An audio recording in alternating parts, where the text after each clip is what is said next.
हा प्रकार मुळामध्ये गैरसमजातून तयार झालेला आहे।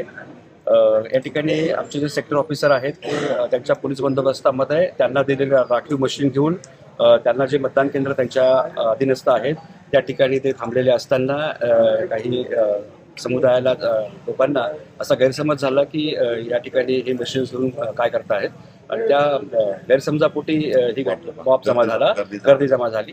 परंतु आता आम्ही या ठिकाणी सगळं आम्ही व्हेरीफाईड केलं। या ठिकाणी स्वतः एसडीपीओ साहेब आणि मी आम्ही दोघे तिथे आलो होतो। आमचे सेक्टर ऑफिसर त्यांच्या बाबतीत ही घटना घडली, सगळं बघितले सगळे मशीन्स। ती मशीन सगळी राखीव मशीन्स आहेत आमच्या दोन मशीन्स जी गाडीमध्ये आहेत ती, आणि ते आमच्या त्या गाडीमध्ये आमचे जे नियुक्त केलेले पोलीस कर्मचारी देखील होते। त्याच्यामुळे कुठल्याही प्रकारची अनियमितता किंवा कुठल्या प्रकारची याची ज्या पद्धतीने अफवा आहे त्याची कुठली घटना घडली नाही।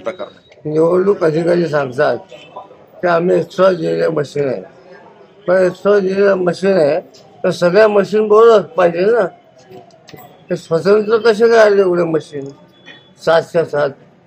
आणि काही उशीर मशीन आहेत आणि काही हे म्हणजे व्ही पॅच आहे। मग व्ही पॅचचे मशीन 4 आहेत आणि उशीर मशीन 2 आहेत, कसं काय? काय हे काय समजणी नाही? हे 100% मी तुम्हाला सांगतो, हे बोगस मतदान करून काय हे त्या गोडाऊनमध्ये जमा करणं हा यांचा कार्यक्रम होता, ते आम्ही उधळून लावलेले आहे।